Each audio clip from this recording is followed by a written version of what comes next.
మహాపరిశుద్ధుల సర్వశక్తిమంతులకు వేలాది వందనాలు స్తోత్రాలు చెల్లించుకుంటున్నాను. దేవాలయ రకాల ఛానల్ దేవాలయ ఎక్కడ ఇద్దరు ముగ్గురు నామలో కూడుంటారో మన మధ్యన ఉంటున్న వాక్యం చదివేస్తుంది. దాన్ని బట్టి మీకు వందనాలు చెల్లించుకుంటున్నాను తండ్రి. మీ ప్రేమ కనికరం కాపుదరిల్లప్పుడు మమ్మల్ని ఉంచమని ప్రార్థిస్తున్నాం తండ్రి. అయ్యా దేవాలయ మీ చిత్తానుసారమైన జీవితం అనుగ్రహించమని ప్రార్థిస్తున్నాం తండ్రి. నీ ఆవరణంలో ఒక దినం గడిపితే 7 దినాల కన్నా శ్రేష్టమైన వాక్యం చేస్తుంది. ఆ శ్రేష్టత్వాన్ని మాకు అనుగ్రహించమని దయచేయమని ప్రార్థిస్తున్నాం తండ్రి. మీ కాపుదలకు అందరిష్టం ఉంచండి, కనికరం చూపించండి, మేలుతో తృప్తిపరచమని ప్రార్థిస్తున్నాం తండ్రి. మేలుకరమైన జీవితాన్ని మాకు అనుగ్రహించండి. మేలుకరమైన తృప్తితో దేవాలయ గోధుమతో తృప్తిపరచమని ప్రార్థిస్తున్నాం తండ్రి. ఏదైతే దేవాలయ ప్రార్థిస్తున్నాం తండ్రి, దేనికోసం విజ్ఞాపన చేస్తున్నాం తండ్రి. ప్రతి ఒక్క దాంట్లో కూడా మీరు వింటున్నందుకు ఆలోచిస్తున్నందుకు మీకు వందనాలు చెల్లించుకుంటున్నాం తండ్రి. మరి వాక్యంలోకి వెళ్తున్నప్పుడు మీరు నాతో మాట్లాడమని, అయ్యే వింటున్న వారిని కూడా జ్ఞాపకం చేసుకోమని, వారిని కూడా దీవించని ఆశీర్వదించండి. వాక్యంతో పట్టబడ్డ కృప దయచేయమని, అయ్యా నోటికి నోరుగా నోటికి వరకు ఉండి నడిపించమని, ఆది అంతవరకు మీరే దయచేయమంటామని మీకే వందనాలు స్తోత్రాలు చెల్లించుకుంటూ దేవాయసయ్య ఈ చిన్న ప్రార్థన యేసునామములో అడిగి వేడుకుంటున్నాను అక్కడ తండ్రి. ఆమేన్. హల్లెలూయా. సో 2 తిమోతి ఫస్ట్ చాప్టర్కి వెళ్తున్నాను అనమాట. యాక్చువల్లీ ఫస్ట్ తిమోతి అయిపోయింది. 2 తిమోతికి మనం ఎంటర్ అయ్యాం. సో ఇక్కడ ఏంటి జరుగుతుందంటే, ఇక్కడ కొన్ని ఇంట్రడక్షన్ చూసుకొని మనం ముందుకెళ్ళాలి. సో ఏంటి ఆ ఇంట్రడక్షన్ అంటే, ఇక్కడ మనకు ఎవరు కనిపిస్తుందంటే ఫస్ట్ ఇంట్రడక్షన్లోని అంటే పౌలు కనిపిస్తాడు. ఎందుకంటే పౌలు ఉత్తరాలు రాశాడు కనుక ఆయన 7 సంఘాలకి 7 ఉత్తరాలు రాశాడు. కానీ సేమ్ కాంటెక్స్ట్ రాసి ఉంచారు ఆయన. సో అందరికి అర్థమైనట్లుగా రాశారు. సో ఇక్కడ మనం చూసేసరికి మనకేం కనిపిస్తుందంటే, అయితే 2 తిమోతి ఫస్ట్ చాప్టర్లోని ఏం జరుగుతుందంటే, అయితే ఈ యొక్క లెటర్స్ ఏవైతే ఉన్నాయో అవి కంటిన్యూ చేశారనమాట. ఎవరు కంటిన్యూ చేశారు? అపోస్తలుడైన పౌలు కంటిన్యూ చేశారు. ఎవరికంటే సంఘంకి. ఆ సంఘంలో ఎవరు ఉన్నారంటే తిమోతి అని ఒక యవ్వనస్తుడు ఉన్నాడు, సేవ చేస్తున్నాడు, పాస్టర్గా అక్కడ వ్యవహరిస్తున్నాడు కనుక తనకి లెటర్ రాశాడు. ఎప్పుడు పౌలు లెటర్ రాశాడంటే 5 to 6 years after first Timothy. అంటే ఫస్ట్ తిమోతి రాసిన తర్వాత 5 to 6 years గ్యాప్ తీసుకున్న తర్వాత మళ్ళీ 2 తిమోతి స్టార్ట్ చేశారు. ఎప్పుడు స్టార్ట్ చేశారంటే when he is in prison, అంటే ప్రిజన్లో ఉన్నప్పుడు, జైల్లో ఉన్నప్పుడు, ఎక్కడ రోమ్లో 67 ADలో ఉన్నప్పుడు అదనమాట. సో జైల్లో ఉన్నప్పుడు ఆయన లెటర్ రాశాడు. ఎవరికంటే తిమోతికి రాశాడు. అయితే ఏ లెటర్ రాశాడు పౌలు తిమోతి 2 తిమోతి అంటే ఫేర్వెల్ లెటర్. అంటే ఏంటి ఫేర్వెల్ అంటే ఆయనకి తెలుసు ఆయన చనిపోవడం తెలుసు. ఎవరు చనిపోవడం? పౌలు చనిపోవడం తెలుసు. అండ్ ఆ చనిపోవడం కోసం వివరణ అనమాట.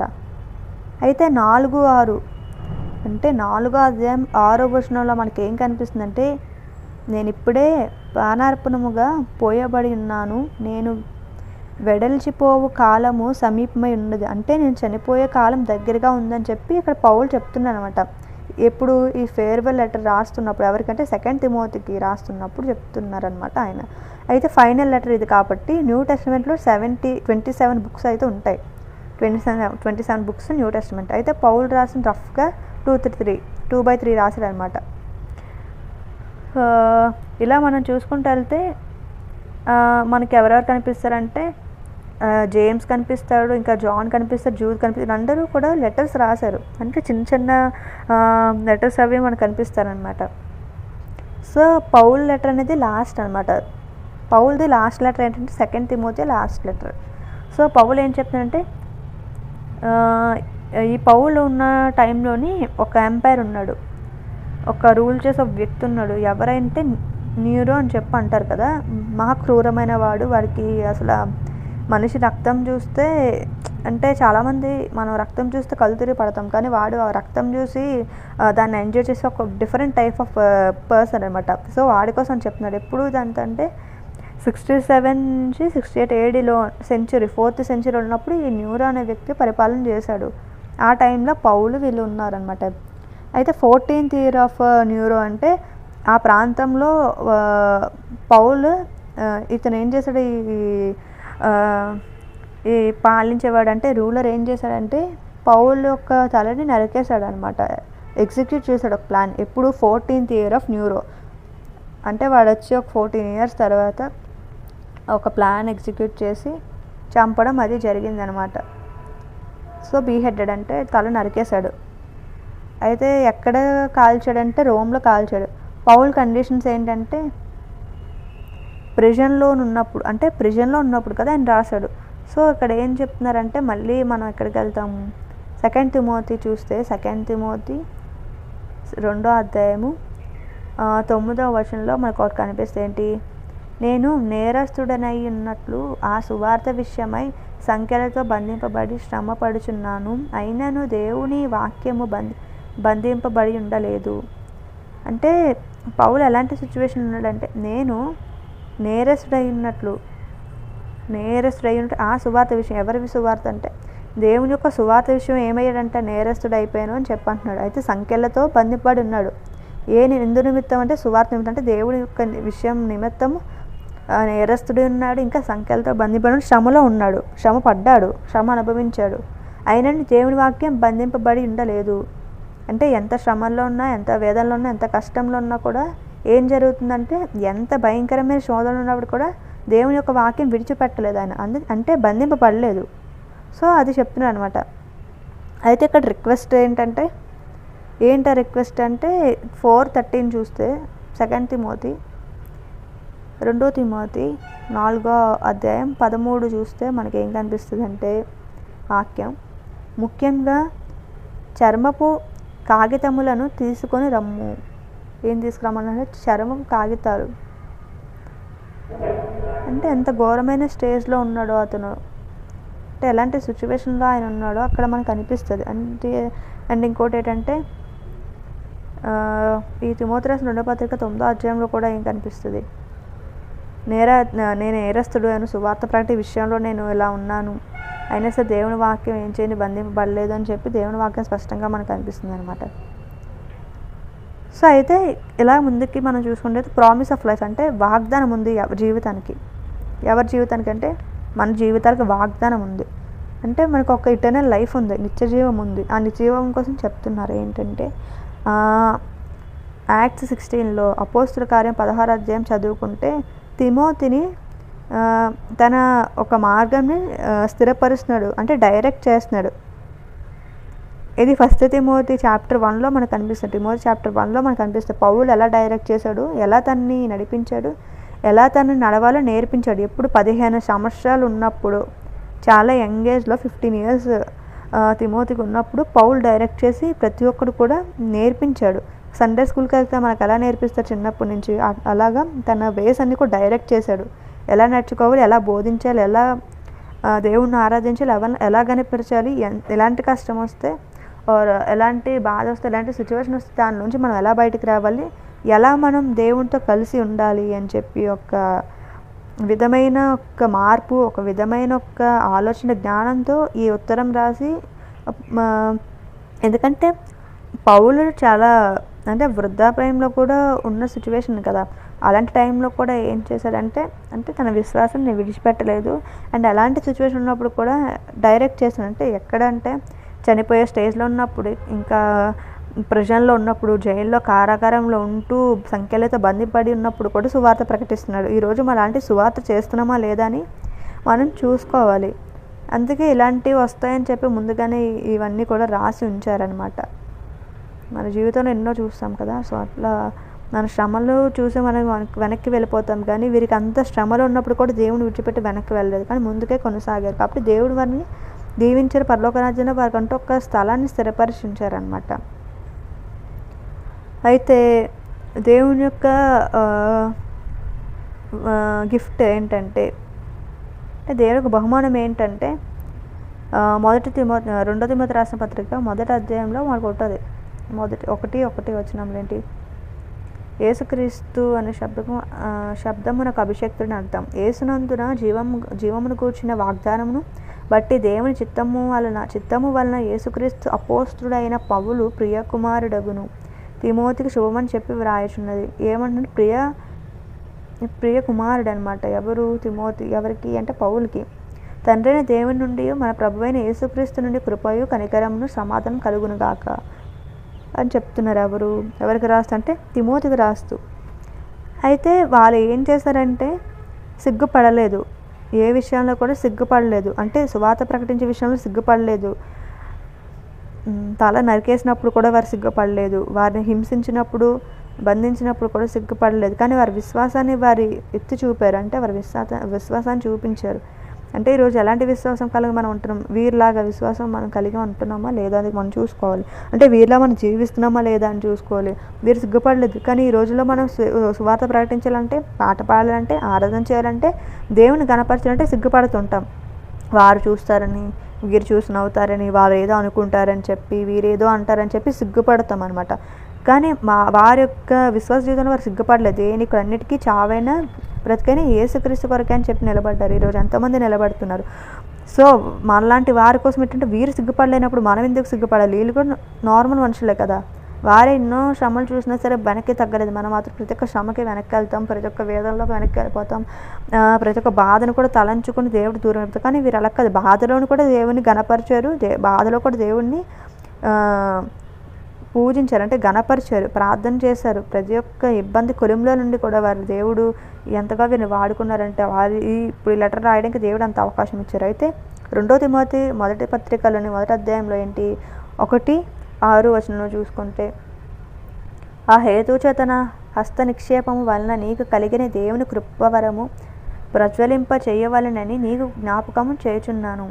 అయితే ఆ హేతు చేత ఏంటి? హేతు అంటే నా హస్త నిక్షేపణ అంటే ఏంటి అంటే ఎవరైనా ఒక వ్యక్తి మీద చేతి నుంచి ప్రార్థించినప్పుడు కొన్ని ఏవైతే మనకి స్పిరిచువల్ గిఫ్ట్స్ ఉంటాయో, స్పిరిచువల్ గిఫ్ట్స్ ఏవైతే ఉన్నాయో అవి ఆ పర్సన్కి మనం ప్రార్థించినప్పుడు, లే హ్యాండ్స్ చేసినప్పుడు వారికి దేవుడు అనుగ్రహిస్తాడనమాట.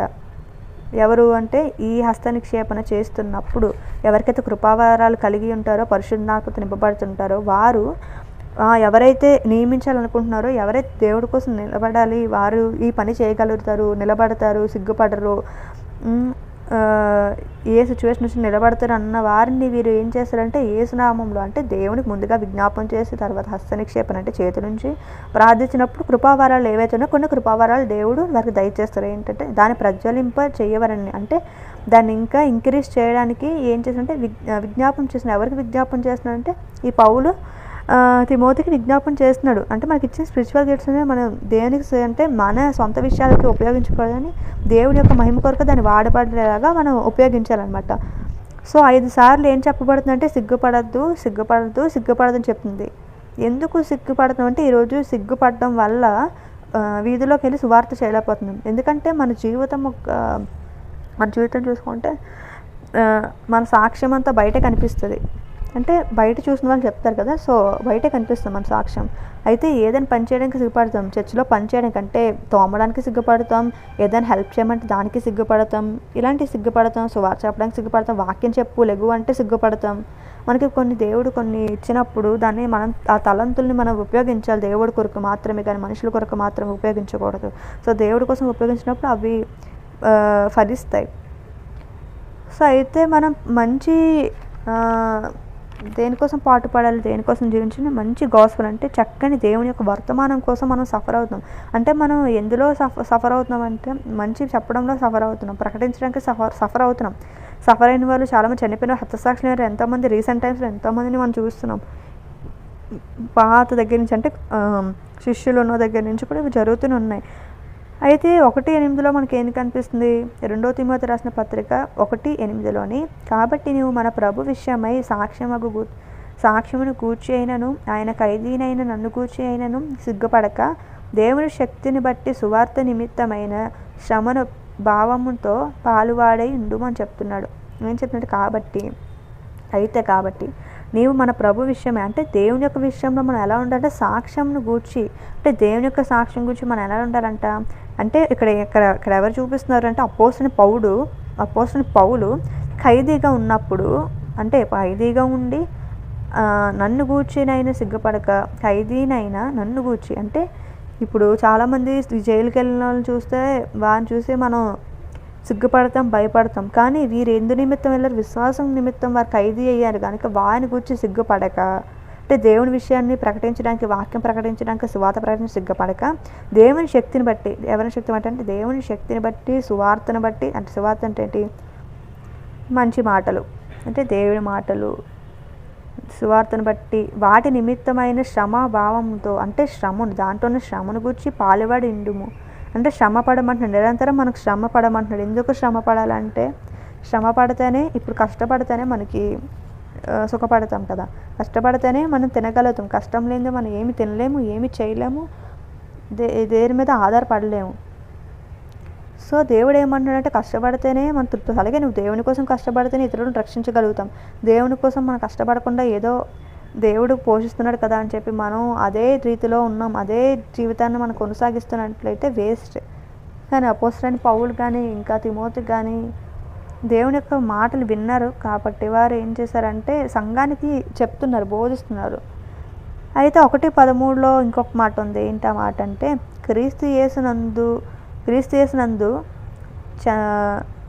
క్రీస్తు నందుంచవలసిన విశ్వాస ప్రేమలు కలిగి ఉన్నవాడై నీవు నా వలన వినిన హితవాక్యము ప్రమాణమును గైకొనుము.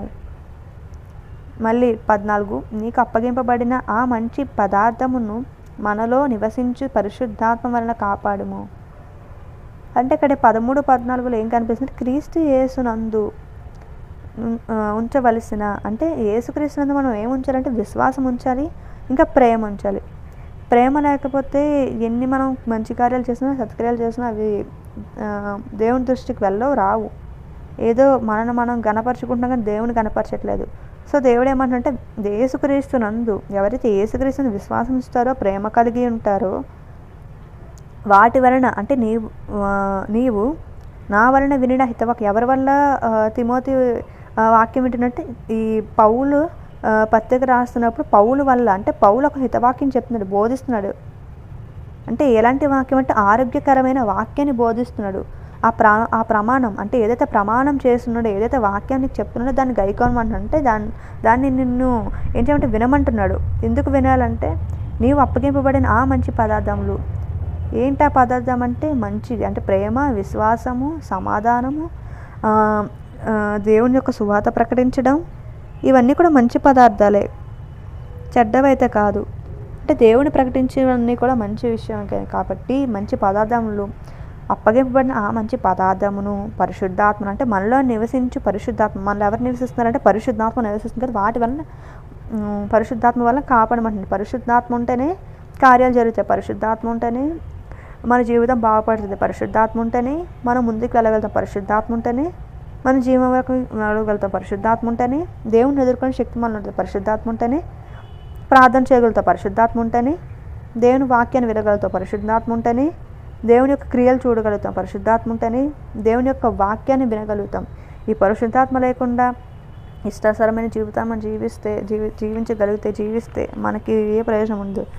అయితే పౌలు ముఖ్యంగా ఏం చెప్తున్నానంటే నేను ఎలాగో చనిపోబోతున్నాను కాబట్టి ఈ యొక్క ఉత్తరం రాస్తున్నాను. అండ్ ఇంకోటి ఏంటంటే తిమోతి కూడా ఈ 2వ పత్రిక 1వ అధ్యాయంలో కూడా నేను మంచి పోరాడాను అని చెప్పాను. అంటే దానికి ఒక రేస్ పెట్టారు, ఆ పరుగు పందెం పెట్టారు, అందులో గెలిచాడు. అంటే సువార్త ప్రకటన విషయంలో ఎలా సువార్త ప్రకటించాలో అవన్నీ చనిపోయాడు. ఆఖరి వరకు హతసాక్షులు, వీళ్ళందరూ కూడా హతసాక్షులు అయిన వారు. ఈ హతసాక్షులు అయిన వారి గురించి మన దేవుడైన యేసుక్రీస్తు వారు మాట్లాడుతున్నారట. వారి జీవితంలో ఎన్నో చూసాం మనం. అలాంటిది మన జీవితంకి వచ్చేసరికి మనం పారిపోతుంటాం అన్నమాట దూరంగా. సో దేవుడి యందు విశ్వాసం ఉంచాలి, భయభక్తులు కలిగి జీవించాలి. పౌలు అదే చెప్తున్నాడు. ఈ కొత్త నిబంధనలో చాలామంది ఈ యొక్క ఉత్తరాలు రాశారు. ఎందుకంటే సంఘం పాడైపోకూడదు. సంఘం పాడైపోకుండా ఫస్ట్ ఉన్న ఫౌండేషన్ పర్ఫెక్ట్గా ఉండాలి, కరెక్ట్గా ఉండాలి. ఫౌండేషన్ కరెక్ట్గా ఉంటే పిల్లర్స్ పర్ఫెక్ట్గా ఉంటేనే ఇల్లు నిలబడుతుంది. అదే ఫౌండేషన్ కరెక్ట్గా లేకపోతే ఆ ఇల్లు అయితే నిలబడదు, స్థిరంగా ఉండదు. సో ఇక్కడ ఏమంటే దేనికోసం కూడా సిగ్గుపడద్దని చెప్తున్నాడు. 5 సార్లు సిగ్గుపడద్దని చెప్తున్నాడు. సువార్త విషయం ప్రకటించే విషయంలో కానీ, సంఘంలో లెగిచి వాక్యం చెప్పడం విషయంలో కానీ, ఆరాధన విషయం, ప్రార్థన విషయంలో కానీ, విజ్ఞాపన విషయంలో కానీ, సువార్త ప్రకటించే విషయంలో కానీ, ఇతరులను రక్షించే విషయంలో కానీ, ఇతరుల కోసం ప్రార్థన చేసే విషయంలో కానీ, బహిరంగంగా వాక్యం ప్రకటించే విషయంలో కానీ సిగ్గుపడద్దని చెప్తున్నాడు. ఎవరు? అపోస్తలుడైన పౌలు. అయితే ఈ 1వ అధ్యాయం అంతా కూడా ఏం జరుగుతుందంటే సిగ్గుపడద్దని చెప్తున్నాడు. మంచి విషయంలో, అంటే మంచి విషయంలో పోరాడమని చెప్తున్నాడు. ప్రేమ విషయంలో ప్రేమ కలిగి ఉండమని చెప్తున్నాడు. ప్రేమని, విశ్వాసాన్ని విడిచిపెట్టద్దని చెప్తున్నాడు. ఇవి ఒక ఆజ్ఞలు నేను ఇస్తున్నాను, దాన్ని గైకోను అని చెప్తున్నాడు. ఈ గైకొన్న విషయాలన్నీ కూడా తను ఏదైతే విషయాలు విన్నాడో అవన్నీ కూడా ఇవన్నీ ఎక్కడ అప్లై చేయాలంటే చర్చిలో అప్లై చేయాలి. చర్చిలో అప్లై చేస్తే వీరిని విని ఎవరైతే దీన్ని వింటున్నారో వారు ఏం జరుగుతుందంటే వారిలో కార్యశుద్ధి కలుగజేయబడుతుంది. వాక్యం ద్వారా విడుదల కలుగుతుంది. వాక్యం ద్వారా ఎంతోమంది ఎన్నో విషయాలుగా సఫర్ అయ్యారంటే సఫర్ అవుతుని వచ్చారు, బాధపడుతుని వచ్చారు. ఎన్నో విశ్వాస విషయంలో ఖైదీలు అయ్యారు, చనిపోయారు, హతసాక్షులైనవారు, పేతురు వీరందరూ కూడా ఎంత మంచి పోరాటం వీరందరూ పోరాడారు కాబట్టి వీరు ఇప్పుడు విశ్వాస జీవితంలో అంటే ఇక్కడ మనుషులు కనిపించకపోయినా సరే దేవుడి యొక్క ఉన్నతమైన విషయంలో అయితే దేవుని యొక్క సింహాసనం మీద వారిని దేవుడు ఒప్పుకుంటాడు. ఎప్పుడు జడ్జిమెంట్లో రాబోయే రోజుల్లోని. సో ఇలాంటి ఒక అంటే దేవుడే మనుషులైతే వారిని ఒప్పుకున్నప్పుడు మనం ఒప్పుకోవడానికి మనకి ఏంటి అడ్డు వస్తుంది. సో ఈ 2 తిమోతి 1st చాప్టర్ అంతా కూడా ఏంటంటే మంచిగా పోరాడాలి. దేని విషయంలో మంచి విషయంలో చావైనా బ్రతికైనా సరే దేవుని కొరకు పోరాడమని సిగ్గుపడద్దని చెప్తున్నాడు వాక్యాలన్నీ కూడా. సో ఈ మొదటి అధ్యాయం అంతా కూడా దేవుడు ఏం చెప్తున్నాడంటే మనం ఏదైనా విషయంలో సిగ్గుపడుతున్నామేమో, ఏదైనా విషయంలో వెనక్కి వెళ్ళిపోతున్నాము. అందుకే దేవుడు ఈరోజు జ్ఞాపకం చేస్తున్నాడేమో మనకి. అంటే సరైన త్రోవలో మనం నడిచినప్పుడు మనకి ఏం జరుగుతుందంటే మేలుకరమైన విషయాల్లో నడిపిస్తాడు. ఒక్కోసారి కీడైనా సరే తప్పించబడతాం. ఒకవేళ ఎవరైనా కీడు చేసినా సరే మనం ఒక పరలోక రాజ్యం కొరకు సఫర్ అవ్వాలి. సఫరింగ్ ఈజ్ ఏ బ్లెస్సింగ్ అని అంటారు. అంటే మనకు ప్రతి ఒక్కటి దీవెనకరమే కానీ చెడుది ఏమీ లేదు. సో మనం మంచి విషయంలో పోరాడుతున్నాం కాబట్టి ఆ మంచి ఈ భూలోకంలో ఉన్న ప్రజలకి ఆ మంచి ద్వారా అనేకమైన రక్షణలోకి వచ్చే అవకాశాలు ఎన్నో ఉన్నాయి. చర్చిలో ఉన్నంత మాత్రాన అందరూ రక్షించబడ్డారంటే ఎవరు రక్షించబడినారు లేరు. కొంతమంది రక్షించబడి ఉన్నారు. ఆ రక్షించబడిన వారు కొంతమంది విశ్వాసాన్ని విడిచిపెట్టి వెళ్ళిపోయిన వారు ఉన్నారు, విశ్వాసం కలిగి జీవించేవారు ఉన్నారు, దేవుని కొరకు పోరాడుతున్న వారు ఉన్నారు, హతసాక్షులైన వారు ఉన్నారు, సువార్త చెప్తున్న వారు ఉన్నారు. అంటే వారు ఏంటంటే వారి శరీరం సైతం లెక్క చేయట్లేదు. వారు మరణంకు సైతం లెక్క చేయకుండా వారు ఏం చేస్తున్నారు, దేవుని యొక్క విషయాన్ని, దేవుని యొక్క వాక్యాన్ని, దేవుని యొక్క సువార్త విషయంలో వారు పాటుపడుతూ ముందుకి అనేకమైన విషయాలకు వారు ముందుకు వెళ్తున్నారు. కాబట్టి దేవుడు వారికి ఏమంటారంటే ప్రతి ఒక్క విషయంలో దేవుడు వారిని హెచ్చిస్తున్నాడు, వారు తగ్గించలేదు. కానీ మనుషులే తగ్గిపోతున్నారు. కానీ దేవుడు ఎప్పుడు వారు ప్రజల నిమిత్తం అనేకమైన ప్రవక్తలు పంపించిన, యాజకులు పంపించిన, ఆఖరికి శిష్యులు పంపించిన మాట వినే స్థితి స్వభావం మనలో లేకుండా ఉంది. కాబట్టి దేవుడు ఏమొచ్చి ఈ యొక్క వీరందరూ కూడా మనకు ముందు పెట్టి వీరి ద్వారా మనం అనేకమైన విషయాలు నేర్చుకోవాలని చెప్పి వీరిలాగా ధైర్యం కలిగిన వ్యక్తులే మన పిరికివారం కాదు. దేవుడు ఏమంటాడంటే నీ భక్తి నీకు ధైర్యం పుట్టించడా అంటాడు. మళ్ళీ ఏమంటాడంటే అంటే ఒక్క చెడుని చూడకుండా మన కళ్ళు నిబంధన చేసుకోవాలి. ఎవరంటే యోబులాగా అలాంటి జీవితం మనం కలిగి ఉండాలి. సఫర్ అవ్వాలి, బాధపడాలి, కష్టపడాలి, ఏడవాలి. ఎవరి కోసం ఏడాలంటే దేవుడు అంటాడు మీ కొరకు మీ పిల్లల కోసం ఏడవాలి, నా కోసం ఏడవాలి. ఎందుకు ఏడవద్దు అంటాడంటే రాబోయే రోజుల్లో ఎలా ఉంటుందో మనకు తెలియదు, మన స్థితి ఎలా ఉంటుందో తెలియదు. ఇప్పుడే ఎన్నో ఘోరాలు ఎన్నో చూస్తున్నాం. సో ఇవన్నీ తట్టుకోవాలంటే మనకు ప్రార్థన శక్తి ఉండాలి, ప్రార్థన అనుభవం ఉండాలి. వీరిలా హతసాక్షులైన వారందరినీ కూడా మనం విజ్ఞాపం చేసుకోవాలి. అయితే ఉదయకాలం జామున దేవుడు జ్ఞాపకం చేస్తున్నాడు, సిగ్గుపడద్దు అంటున్నాడు. పౌలు చనిపోకముందు లాస్ట్ లెటర్ ఈ యొక్క పత్రిక రాయబడింది. సో రోమ్లో ఖైదీగా ఉన్నప్పుడు రాశారు ఇది. సో మనం ఎంత జాగ్రత్తగా ఉండాలి ఒకసారి మనం ఆలోచించాలి, మనం పరీక్షించుకోవాలి. ఉదయకాల జామున ఈ విషయాలన్నీ కూడా ఈ వాక్యం అంతా కూడా నీలో వింటున్న వారందరిలో ఫలించినట్లుగా చిన్న వాక్యం దేవుడు దీవించి ఆశ్రయించిన గాక. ఆమేన్. మహాపరిశుద్ధమైన దేవ గొప్పవాడ మీకు వందనాలు చెల్లించుకుంటున్నాం తండ్రి. కాల్చిన వాక్యం ద్వారా మాతో మాట్లాడిన విధానాన్ని బట్టి మీకు వందనాలు స్తోత్రం చెల్లించుకుంటున్నాం తండ్రి. వాక్యంలో సారాంశాన్ని మాకు అర్థమయ్యే రీతిగా మీకు చూపించినందుకు మీకు వందనాలు చెల్లించుకుంటున్నాం తండ్రి. అవును దేవాయసయ్య, మనం సువార్త ప్రకటించే విషయంలో సిగ్గుపడకుండా, ప్రార్థన విషయంలో సిగ్గుపడకుండా, ఆరాధన విషయంలో మరి ఏ విషయంలో కూడా సిగ్గుపడకుండా అనుక్షణము దేవాయసం మీ వాక్యం కొరకు పోరాడే శక్తిని మాకు అనుగ్రహించమని దేవ మీ కనికరం ఎల్లప్పుడూ కూడా ఉంచమని దేవాయసం వింటున్న వారందరి విషయంలో కూడా మీ సహాయం చేసి వారి కుటుంబాలు దీవించమని ఆశ్రయించమని వారందరినీ కూడా జ్ఞాపకం చేసుకొని ప్రార్థిస్తాం. ఉద్యోగం విషయంలో ఎవరైతే ఎదురు చూస్తున్న ఉద్యోగం విషయంలో ఎవరైతే చేస్తున్న వారిని కూడా దీవించమని ఆశ్రయించి చక్కటి యొక్క ఫలాన్ని వారు తినుటకు భుజించటకు కృపదయ చేయమని ప్రతి ఒక్క కుటుంబాన్ని ఆశీర్వాదకరమైన దీవెనలతో నింపమని మీ వాక్యంతో నింపమని మీరు కృపతోనే వాత్సల్యంతో వారిని నడిపించమని నేను ప్రార్థిస్తున్నాను తండ్రి. ఉదయకాలం జరుగుతున్న ప్రతి ఒక్క ప్రార్థనలు, విజ్ఞాపనలు, వాక్యంలో సమస్తం అన్నింటిలో కూడా మీరు ఉన్నందుకే మీకు వందనాలు చెల్లించుకుంటున్నాం తండ్రి. ఆయా వాక్యం ద్వారా కార్యశుద్ధి కలుగజేస్తున్నందుకే మీకు వందనాలు చెల్లించుకుంటున్నాం తండ్రి. వింటున్న వాక్యాన్ని బట్టి ఆయా అనేకమైన విషయాల్లో కూడా మీ సహాయం దయచేయండి. వాక్య విషయాలను కృప దయచేయండి. చక్కని హృదయాన్ని దయచేయమని ప్రార్థిస్తున్నాం తండ్రి. దేవాసయ్య ఇంతవరకు మీరు మా తోడుగా ఉన్నారు, అందుబట్టి మీకు వందనాలు చెల్లించుకుంటున్నాం తండ్రి.